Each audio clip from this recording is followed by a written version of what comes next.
আসসালামু আলাইকুম ওয়া রাহমাতুল্লাহি ওয়া বারাকাতুহু। প্রিয় দিনী ভাই ও বোনেরা, কেমন আছেন সবাই? জি আলহামদুলিল্লাহ, আশা করি সকলেই ভালো আছেন। তাহলে কেন বললেন আমাকে অনেকদিন থেকে দেখে আসছেন? কথাটা সত্য, তাই বলেছি। কোথায় দেখেছেন? মাফ করবেন, এখন বলা সম্ভব নয়। কখন সম্ভব হবে? সময় মতো আপনি নিজেই জানতে পারবেন। তার কথা শুনে স্বপ্না খুব রেগে গেল।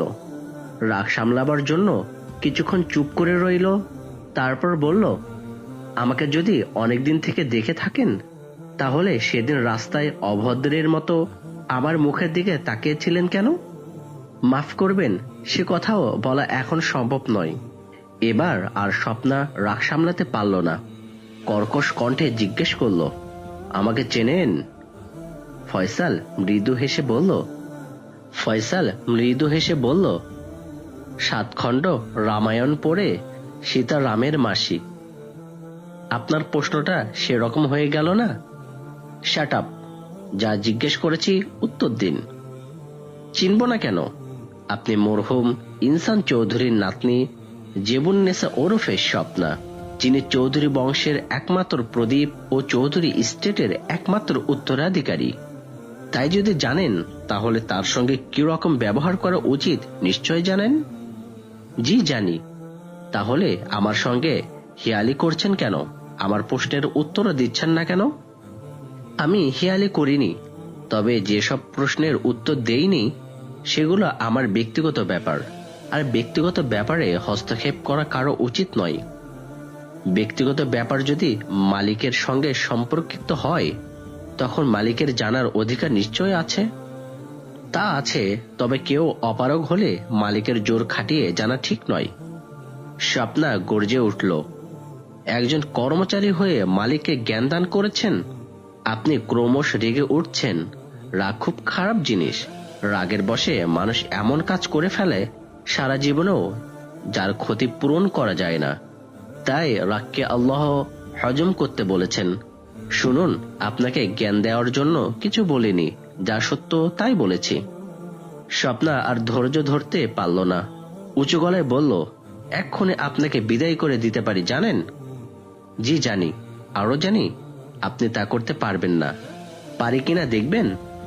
ফয়সাল হাসি মুখে বলল, আপনার মাও অনেকবার আমাকে বিদায় করতে চেয়েছেন, কিন্তু পারেননি। কথাটা সত্য কিনা ওনাকে জিজ্ঞেস করলে জানতে পারবেন। এই 15 দিনে মায়ের মন মেজাজ স্বপ্না জেনে গেছে, তাই ফয়সালের মুখে মায়ের কথা শুনে চুপ করে গেল।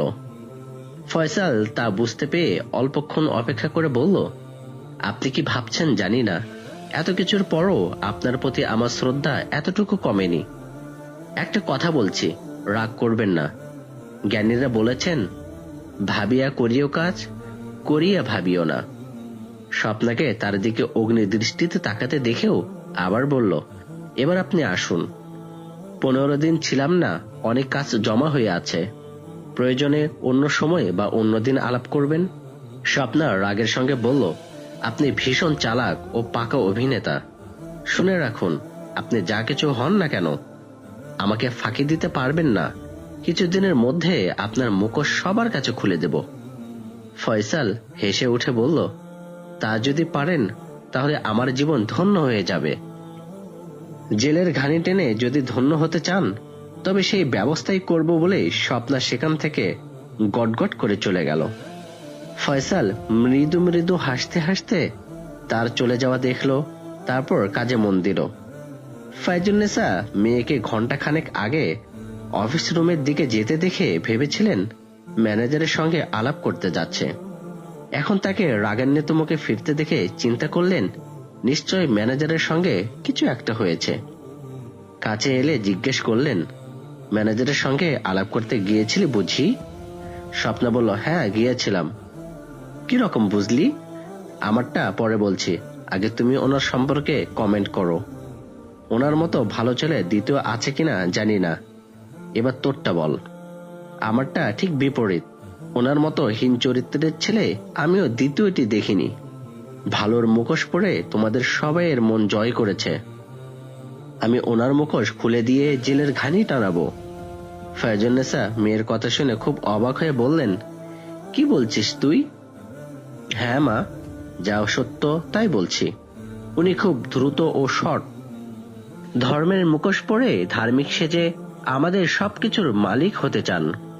আমি ওনার সৎটা ধরে ফেলেছি। ফায়জুন্নেসা বিরক্ত কণ্ঠে বললেন, তুই ম্যানেজারকে বুঝতে ভুল করেছিস। তোকে আর দোষ দেব কি? প্রথম দিকে আমিও ওনাকে ভুল বুঝেছিলাম, পরে উনি ভুল ভাঙিয়ে দিয়েছেন। আমার কথা বিশ্বাস না হলে তোর নানিকে জিজ্ঞেস করতে পারিস। তোমার মতো নানিও ওনাকে খুব ভালো ছেলে মনে করেন। আমিও বলে রাখছি, যেমন করে হোক একদিন না একদিন ওনার মুখোশ খুলে দেবই দেব। তুই ওনাকে কেন সন্দেহ করছিস বলতো? পরে বলবো, তবে এখন এতটুকু বলতে পারি, সবার মুখে ওনার সুখ্যাতি শুনেও মাত্র ঘন্টাখানেক আলাপ করে তোমাদের মতো আমারও মনে হয়েছে ওনার মতো ভালো ছেলে এ যুগে বিরল। আর সেটাই হলো সন্দেহের কারণ। সন্দেহটা কি বলবি তো? বললাম না, পরে বলবো। আশা করি কিছুদিনের মধ্যে সন্দেহটা প্রমাণ করতে পারবো। সবাই তখন এমনিই জানতে পারবে। তুই কি আমাদের পূর্বপুরুষদের ইতিহাস জানিস? হ্যাঁ, নানি বলেছেন। তবে আমি বিশ্বাস করিনি। তারপর নানিকে স্বপ্না যা কিছু বলেছিল সব পুনরায় বলে বলল। তোমাদের বিশ্বাসের সুযোগ দিয়ে সর্তার জাল বিস্তার করেছেন স্বার্থ সাহিল করার জন্য। ফায়জুন্নেসা চিন্তা করলেন, মেয়ের মনে যে সন্দেহ ঢুকেছে তা কোনো যুক্তিতেই দূর করা যাবে না। তাই ধৈর্য ধরে অপেক্ষা করা ছাড়া উপায় নেই।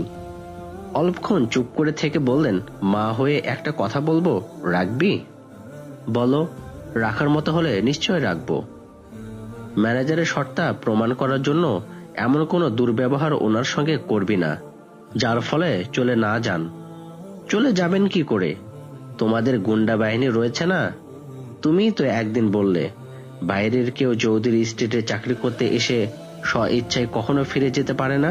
তা বলেছি, তবে এটা বলিনি আমাদের গুন্ডা বাহিনী যে কয়েকজন আছে তারা ম্যানেজারের সঙ্গে পারবে না। তাছাড়া তারা এখন ওনাকে পীরের মতো ভক্তি শ্রদ্ধা করে।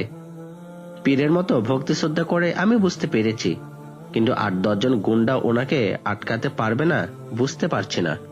উনি যে শুধু মারামারিতে পারদর্শী তা নয়, শত্রুকে আক্রমণ করার ও নিজেকে রক্ষা করার এত বেশি কলাকৌশল জানেন, যা নাকি আমাদের গুন্ডা বাহিনীও জানে না। তুমি এসব জানলে কি করে? হাশেমের কাছে শুনেছি। স্বপ্না হেসে উঠে বলল, হাশেম চাচা বলল আর তুমি বিশ্বাস করলে? তুই তো আমাকে কথাটা শেষ করতে দিলি না। বলছি শোন। হাশেমের মুখে যখন শুনলাম ম্যানেজার শত্রুদের গ্রামে গিয়েছিল এবং 10-12 জন গুন্ডার সঙ্গে লড়াই করে অক্ষত অবস্থায় ফিরে এসেছেন, তখন তাকে জিজ্ঞেস করলাম, তা কি করে সম্ভব? হাশেম বলল, আমিও বিশ্বাস করিনি। তাই ঘটনা সত্য কিনা জানার জন্য আমাদের গুন্ডা বাহিনীর সঙ্গে পরামর্শ করে সুযোগ মতো একদিন হঠাৎ ম্যানেজারকে আক্রমণ করলাম। কিন্তু আমরা কেউ ওনাকে একটাও মক্ষম আঘাত করতে পারলাম না, বরং উনি আমাদের সবাইকে আহত করে বললেন, আপনারা আমাকে পরীক্ষা করছেন বুঝতে পেরেছি বলে বেঁচে গেলেন, নচেত কি করতাম আল্লাহ ভালো জানেন। আমরা ওনার কাছে মাফ চাইলাম। উনি বললেন, আল্লাহ সবাইকে মাফ করুন। এবার নিশ্চয় বুঝতে পারছিস কেন কথাটা বললাম। স্বপ্না বলল, ঠিক আছে, তোমার কথা রাখার চেষ্টা করব। তারপর নিজের রুমে এসে ভাবল, এত বড় দক্ষ ফাইটার হয়েও আসার দিন যখন তার গালে চড় মারলাম তখন তো অনায়াসে হাতটা ধরে ফেলতে পারতেন অথবা প্রতিশোধ নিতে পারতেন। তাহলে এটাও কি সত্তার মধ্যে মহত্ব প্রকাশ করেছেন? কিন্তু উনি তো তখন আমার পরিচয় জানতেন না। হঠাৎ তার মনে বলে উঠল, তোমার মা ও নানির কাছে হয়তো তোমার কথা শুনেছে। তুমি দেখতে মায়ের মতো, তাদের কাছে তোমার আসার কথা শুনেছে, তাই অপরিচিত হলেও তোমাকে দেখেই চিনেছে। তাছাড়া উনি তো নিজেই বলেছেন তোমাকে অনেকদিন আগে থেকে চেনেন। কয়েকদিন চিন্তা করে স্বপ্নে একটা প্ল্যান ঠিক করলো। তারপর একদিন মা ও নানিকে বলল, আমি স্টেটের সবকিছু দায়িত্ব নিতে চাই। লুৎফা বেগম কিছু না বলে মেয়ের দিকে তাকালেন। ফায়জুন্নেসা মায়ের দিকে একবার তাকিয়ে নিয়ে বললেন, স্টেটের দায়িত্ব যেমন ম্যানেজারের উপর আছে তেমনই থাকবে, তুমি শুধু অবজার্ভ করবে। কেন? আমার উপর তুমি কি ভরসা করতে পারছো না? না আমাকে দায়িত্ব পালনে অনুপযুক্ত মনে করছো? স্টেটের দায়িত্ব খুব কঠিন, যা পালন করা কোনো মেয়ের পক্ষে সম্ভব নয়। তাই ভেবেছি স্টেটের সর্বময় কর্তৃত্ব তোকে দেব। তোর কথা মতো স্টেটের সবকিছু চলবে। তুই যা বলবি বা যা সিদ্ধান্ত নিবি সবাইকে সেসব মেনে নিতে হবে, এমনকি ম্যানেজারকেও।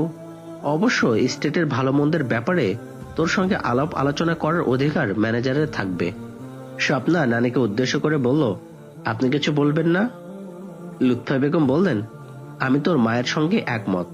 তারপর মেয়েকে বললেন, মসজিদ মাদ্রাসার ব্যাপারে স্বপ্নাকেও জানাও। ফায়জুন্নেসা মেয়ের দিকে তাকিয়ে বললেন, কিছুদিন আগে ম্যানেজার আমাদের গ্রামে মসজিদ ও মাদ্রাসা প্রতিষ্ঠা করার জন্য বলেছিলেন। ইদানিং বারবার তাগিদ দিচ্ছেন। আমি মসজিদ ও মাদ্রাসা কিভাবে পরিচালিত হবে জিজ্ঞেস করতে বললেন, মসজিদের খরচ কম, তাই মসজিদের নামে একটা জলমহল ওয়াকফ করে দিলে সেটার আয় চলবে। মাদ্রাসার খরচ বেশি, সেজন্য বাকি 4টে জলমহল মাদ্রাসার নামে ওয়াকফ করে দিলে সেগুলোর আয়ে মাদ্রাসা চলবে। আর মসজিদ ও মাদ্রাসা পরিচালনা করার জন্য একটা কমিটি থাকবে। কমিটির সদস্যরা মসজিদ, মাদ্রাসা ও জলমহলের আয় ব্যয়ের হিসাব রাখবে। স্বপ্না শুনে খুব রেগে গেল। রাগ সামলে নিয়ে বলল, তোমরা কি ম্যানেজারের কথা মেনে নিয়েছো? হ্যাঁ, মেনে নিয়েছি। খুব আশ্চর্য হচ্ছি। ম্যানেজার যা বলেন মেনে নাও। এর কারণ কি বলবে? এবার লুৎফা বেগম বললেন, বর্তমান ও ভবিষ্যতের চৌধুরী বংশধরদেরকে জিনেদের আক্রোশ হতে রক্ষা করার জন্য। স্বপ্না রাগের সঙ্গেই বলল, আপনাকে আগেও বলেছি আর এখনো বলছি, ওসব আগের যুগের অশিক্ষিত মানুষদের মন গড়া কথা। শুধু আমি কেন, এখন কোন শিক্ষিত মানুষ এসব বিশ্বাস করে না। মৃণাল বাবুর কাছে জেনেছি ওই 5টা জলমহল থেকে প্রতি বছর লক্ষ লক্ষ টাকা আয় হয়। ওয়াকফ করে দিলে আমরা ওই টাকা থেকে বঞ্চিত হব। আমার দৃঢ় বিশ্বাস ম্যানেজার নিজের স্বার্থ সিদ্ধির জন্য জিনেদের কথা বলে মসজিদ মাদ্রাসা করতে চাচ্ছেন। ফায়জুন্নেসা কিছু বলার আগে লুৎফা বেগম বললেন, আমরা ম্যানেজারকে অনেকভাবে পরীক্ষা করে বিশ্বাস করেছি, তাই ওনার কথা মতো ওইসব করতে রাজি হয়েছে। তবে ফাইনাল কিছু হয়নি। ফাইনাল হওয়ার আগে ওনাকে কেন তুই বিশ্বাস করতে পারছিস না এবং কেন ওনাকে দ্রুত ও শর্ট মনে করছিস তার প্রমাণ দেখাবি। তারপর তোকে স্টেটের সর্বময় কর্তৃত্ব দেওয়া হবে। ইনশাআল্লাহ বাকি ঘটনা আগামী পর্বে শুনবেন। এবং আপনাদের জন্য রয়েছে একটি প্রশ্ন, স্বপ্না কি পারবে ফয়সালকে ঠকবাজ প্রমাণ করতে? আপনাদের কি মনে হয়? অবশ্যই কমেন্ট করে জানাবেন। সকলে সুস্থ থাকুন, ভালো থাকুন। আসসালামু আলাইকুম ওয়া রাহমাতুল্লাহি ওয়া বারাকাতুহু।